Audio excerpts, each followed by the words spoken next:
صلی اللہ علیہ وسلم کی سنت ہے. اس پر لوگ بڑے اشکالات کرتے ہیں. ہمارے جو پروفیسر غامدی صاحب ہیں انہوں نے تو تراویح کے وجود ہی کا انکار کر دیا. انہوں نے کہا نبی سے تو کچھ منقول ہی نہیں ہے. بعض لوگوں نے رکعتوں میں اختلاف کر دیا. جو اجماعی امت سے جو تراویح کا عدد چلا آ رہا ہے وہ 20 رکعتیں. اس پر میرا بیان ہے وہ آپ سن لیں. یہ جو حدیث پیش کی جاتی ہے نا کہ رسول اللہ صلی اللہ علیہ وسلم 8 رکعتیں رمضان اور غیر رمضان میں پڑھتے تھے, صحیح بخاری کی حدیث, یہ تراویح کے بارے میں نہیں ہے, یہ تہجد کے بارے میں. سمجھ رہے ہیں؟ تو جو لوگ اس حدیث سے استدلال کرتے ہیں ان سے میں ایک گزارش کروں گا کہ دیکھو نبی جو یہ 8 رکعتیں رمضان اور غیر رمضان میں پڑھتے تھے یہ جماعت سے, بولو نا بھائی, اس حدیث کو فالو کرنا ہے تو پھر آپ جماعت سے نماز, نفل نماز میں جماعت جائز نہیں ہے. اکا دکا لوگوں کی تو جماعت ہے, کبھی بھی نبی نے نفل میں اتنے لوگوں کو اکٹھا نہیں کیا ہے. نفل تو تہجد ہے نا وہ 2-4 صحابہ, اس سے زیادہ نہیں. تو اگر آپ نے اس حدیث کی بنیاد پر 8 رکعتوں کا قول لینا ہے تو پھر اس حدیث کو مکمل فالو کیا جائے. اس میں پھر کیا ہے کہ وہ تہجد تھی. تہجد کا وقت کب ہوتا ہے؟ رات کے آخری حصے میں. آپ کب پڑھتے ہیں؟ عشاء کے فوراً بعد. دوسری بات, وہ انفرادی تھی. آپ کیسے پڑھتے ہیں؟ اجتماعی سطح پہ. تداعی ہے, لوگوں کو بلایا جاتا ہے, باقاعدہ جماعت ہوتی ہے. تو اس سے پتہ چلتا ہے کہ یہ وہ والی نماز نہیں ہے جس کا بخاری میں. یہ جو نماز ہم پڑھتے ہیں اس میں نبی نے صرف 3 یا 5 دن پڑھی ہے, اور کتنی پڑھی ہے یہ ہمیں معلوم نہیں ہے. نہ 8 کا پتہ نہ 20 کا پتہ, کچھ پتہ نہیں کتنی پڑھی ہیں. حضرت عمر کے عمل سے پتہ چلتا ہے کہ 20 پڑھی ہوں گی, کیونکہ حضرت عمر نے کتنے پر جمع کیا؟ 20 پر. اور حضرت عمر بدعتی, بولو بھائی, نہیں ہو سکتے. مختصر سی بات ہے, یہ کسی کی سمجھ میں نہ آئے تو کیا کریں ہم پھر. حضرت عمر بدعتی نہیں ہو سکتے. بعض لوگ کہتے ہیں حضرت عمر سے بھی 8 رکعتیں منقول ہیں. موطا امام مالک کی حدیث, موطا امام مالک کی حدیث ضعیف ہے اضطراب کی وجہ سے. لوگ کہتے ہیں موطا امام مالک میں تو حدیث ضعیف ہو نہیں سکتی. سند کے لحاظ سے نہیں ہو سکتی, متن کے لحاظ سے ہو سکتی ہے, کیونکہ موطا امام مالک ہی میں جس راوی نے 8 نقل کی اسی نے 20 بھی نقل کی ہیں.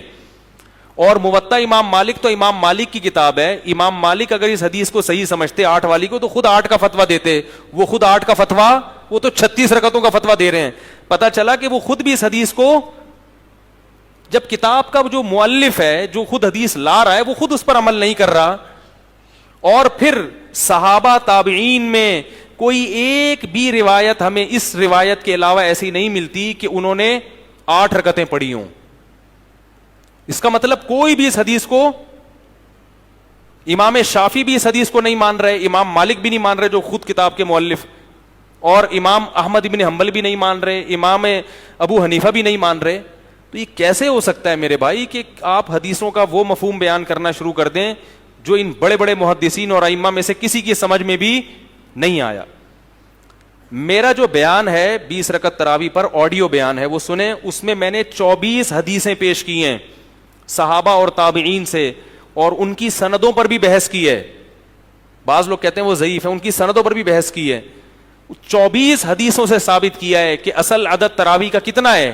20. اگر اس میں کمی بیشی ہوئی ہے, بعض روایتوں میں 16 رکعتیں بھی ہیں بعض تابعین, لیکن جمہور کتنے پڑھتے آئے تھے؟ 20. اسی وجہ سے بعد میں پوری امت کا اجماع کس پر ہو گیا؟ 8 میں کوئی موطا امام مالک کی ایک ضعیف روایت کے علاوہ ایک بھی روایت نہیں ہے, اور اس طرف 24 روایتیں ہیں. پھر بھی میں کہتا ہوں کہ اگر کوئی بخاری کی حدیث کو بنیاد بناتا ہے کہ 8 رکعتیں نبی نے پڑھی ہیں تو پھر جیسے نبی نے پڑھی ہیں ویسے پڑھو. وہ نبی نے جماعت سے نہیں پڑھی, وہ آخری وقت میں پڑھی ہیں. سمجھ رہے ہو؟ حضرت عمر رضی اللہ تعالی عنہ جب آئے نا مسجد نبی میں, دیکھا کہ لوگ تراویح پڑھ رہے ہیں, تو آپ نے فرمایا واللتی تنامون عنہا خیر من اللتی تقومون او کما قال. فرمایا جس نماز سے تم سو رہے ہو نا وہ بہتر ہے اس سے جو تم پڑھ رہے ہو. یعنی وہ بتا رہے تھے کہ تہجد کی نماز اس نماز سے کیا ہے؟ بولو بھائی, بہتر ہے. اس سے کیا پتا چلا کہ یہ نماز الگ ہے, وہ والی نماز نہیں. یاری بات میرا خیال ہے حضرت عمر خود گویا اعتراف کر رہے ہیں کہ یہ الگ نماز ہے, تہجد الگ نماز ہے. ہاں وہ بہتر کیوں ہے؟ ثواب کے اعتبار سے.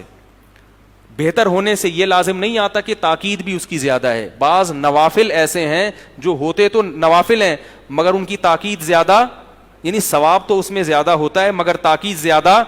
دیکھو تہجد کی نماز سنت مؤکدہ نہیں ہے, فجر کی 2 سنتیں سنت مؤکدہ ہیں, ثواب تہجد کا زیادہ ہے. نہیں آ رہی بات؟ ظہر کی پہلے کی 4 سنتیں وہ سنت مؤکدہ ہیں، تہجد سنت مؤکدہ نہیں ہے. ثواب کس کا زیادہ ہے؟ تہجد کا. مگر چھوڑنے میں حرج کس کا زیادہ ہے؟ سنت مؤکدہ کو چھوڑنے میں حرج زیادہ ہے. مغرب کے بعد کی 2 رکعتیں سنت مؤکدہ ہیں، چھوڑنے میں حرج ہے، گناہ تو نہیں ہے لیکن قابل ملامت ہے ایسا شخص. تہجد چھوڑنے والا قابل ملامت نہیں ہے، لیکن ثواب کس کا زیادہ ہے؟ تہجد کا. تو حضرت عمر بتا رہے ہیں کہ تہجد میں ثواب کیا ہے؟ زیادہ ہے. مگر امت کے تواتر سے، حضرت عمر کے باقاعدہ قانون جاری کرنے سے پتہ چلتا ہے، علماء کا تقریباً اس پر اتفاق ہے کہ تاکید کس کی زیادہ ہے؟ تراویح کی. اسی لیے علماء کہتے ہیں تراویح سنت مؤکدہ ہے، تہجد سنت مؤکدہ نہیں ہے. قریب ہے سنت مؤکدہ ہونے کے، اس کی اس لحاظ سے بہت تاکید ہے کہ اس میں ثواب بہت ہے، مگر چونکہ حرج ہے نا، اٹھنا مشکل ہے، اس لیے اس کو سنت مؤکدہ نہیں قرار دیا گیا. سمجھنے کے نہیں سمجھ رہے؟ تو یہ سب پھر کوفہ میں بھی 20 ہو رہی ہیں، مکہ میں بھی 20 ہو رہی ہیں. بعض لوگ یہ کہتے ہیں کہ تراویح کا کوئی عدد متعین نہیں ہے، تہجد ہے جتنی چاہے پڑھ لو. بھائی اگر تہجد ہوتی تو اس میں جماعت کی اجازت نہیں ہوتی.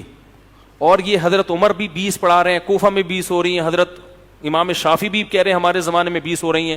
کہیں اس سے اوپر نیچے بھی ہوئی ہے، کہیں 24 بھی ہوئی ہیں، لیکن وہ بہت کم ہیں.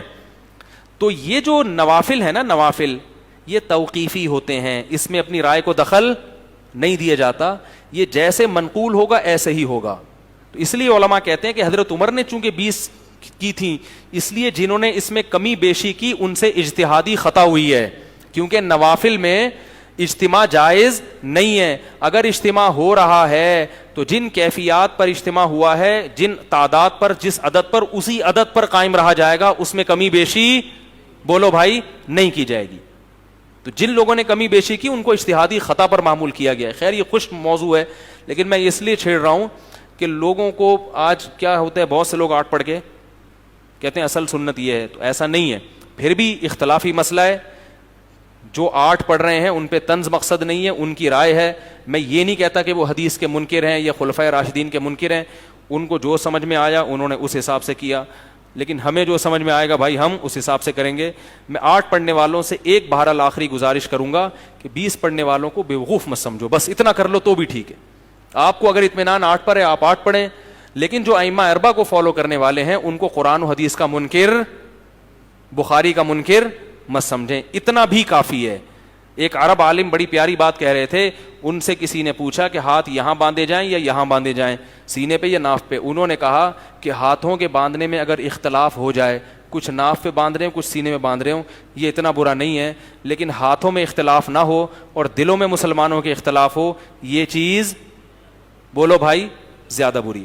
تو ہماری تراویح کی رکعتوں میں اگر اختلاف ہو جائے، میں 20 کا قائل آپ 8 کے قائل، یہ اختلاف اتنا برا نہیں ہے، لیکن اس کی وجہ سے دلوں میں بغض پیدا ہو جائے اور ایک دوسرے کو آپ کہیں یہ منکر حدیث کا، وہ حدیث کے، یہ اندھا مقلد، وہ جاہل محقق، اس طرح کے تانے اگر آپ دینا شروع کریں گے تو پھر کیا ہوگا؟ یہ اختلاف 8 اور 20 والے اختلاف سے بڑھ کر ہے. تو اس کو پہلے ختم کریں، وہ دوسرا. لیکن بہرحال علمی دلائل دینا یہ علماء کی ذمہ داری ہے. تو بات جلدی سے ختم کرتا ہوں.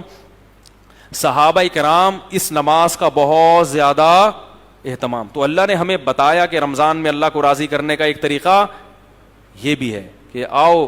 اور یہ تراویح کا لفظ بھی دیکھو ایسا ہی ہے، ترویحہ حدیث سے ثابت ہے، روایات سے 4 رکعتوں کو کہا جاتا ہے. ترویحہ کسے کہا جاتا ہے؟ بولو بھائی 4 رکعتوں کو، کیونکہ یہ روح سے آرام، راحت. مروحانہ پنکھے کو کہتے ہیں، یہ ہوا پہنچاتا ہے، آرام پہنچاتا ہے. تو تراویح 4 رکعتوں کو کہتے ہیں. 4 رکعت کے بعد صحیح حدیث سے ثابت ہے کہ صحابہ کرام کچھ دیر وقفہ کیا کرتے تھے. تو یہ جو اب سمجھو تراویح یہ ترویحتن کی جمع ہے. کس کی جمع ہے؟ بولو بھائی. ترویحہ 4 رکعتوں کو کہتے ہیں. اور عربی میں جمع کے جو افراد ہیں نا وہ کم سے کم 3 ہوتے ہیں. کم سے کم کتنے ہوتے ہیں؟ دیکھو رجل کا معنی ایک آدمی، رجلانی بولو نا بھائی 2 آدمی، اور رجال بہت 2 سے اوپر. تراویح کا لفظ 8 رکعتوں پہ فٹ ہی نہیں بیٹھتا، یعنی 8 رکعتوں کو تراویح کہنا لغت کے لحاظ سے غلط ہے. ایک ترویحہ 4 رکعتیں، ترویحتین کتنے ہو گئے؟ 2 ترویح ہے یعنی 8 رکعتیں. تراویح 8 سے زیادہ. تو اسلاف سے یہ نام چلا آ رہا ہے تراویح کا. انہوں نے, یہ حدیث میں ثابت نہیں ہے نام, حضرت عمر نے جو جماعت قائم کروائی تھی اس کو سب نے نام کیا دیا؟ تراویح کا. پتا چل رہا ہے کہ وہ اگر 8 رکعتیں ہوتی تو اس کو ترویحتین کہتے, تراویح نہیں کہتے. اور تراویح کا لفظ ہے بھی جمع کثرت, یعنی عربی میں جمع کی بھی 2 قسمیں ہیں, ایک قلت اور ایک کثرت. قلت کے کم سے کم افراد 3 ہوتے ہیں اور کثرت کے زیادہ افراد. تو تراویح کا مطلب 3 سے بھی, بولو نا یار, یعنی کافی زیادہ. تو یہ کافی زیادہ جو ہے, یہ تو کم سے کم تراویح کا لفظ 12 پہ صادق آئے گا, اور تراویح کے اپنے لفظ کو دیکھا جائے تو 12 سے زیادہ. تو اس لیے مجھے ذاتی طور پر تقلید کی وجہ سے نہیں, اس لیے نہیں کہ میں حنفی ہوں, بلکہ مجھے علی وجہ البصیرہ پورا 100% اطمینان ہے کہ تراویح کی نماز جو سنت ہے, جو رسول اللہ صلی اللہ علیہ وسلم نے پڑھی تھی, حضرت عمر کے عمل سے پتہ چلتا ہے, اور حضرت عمر نے جو قانون جاری کر کے پوری دنیا میں پھیلایا تھا, جس پر بعد میں پوری امت کا اجماع ہوا ہے, وہ 20 رکعتیں ہیں. مجھے بہرحال اس پہ شرح صدر ہے. کسی کو نہ ہو تو میں اس کو گمراہ نہیں کہتا, اس کو سنت رسول کا منکر نہیں کہتا, اس کو میں جاہل محقق نہیں کہتا. اختلاف ہے, 100 دفعہ اختلاف کرنے کا, بولو بھائی, حق ہے کسی کو.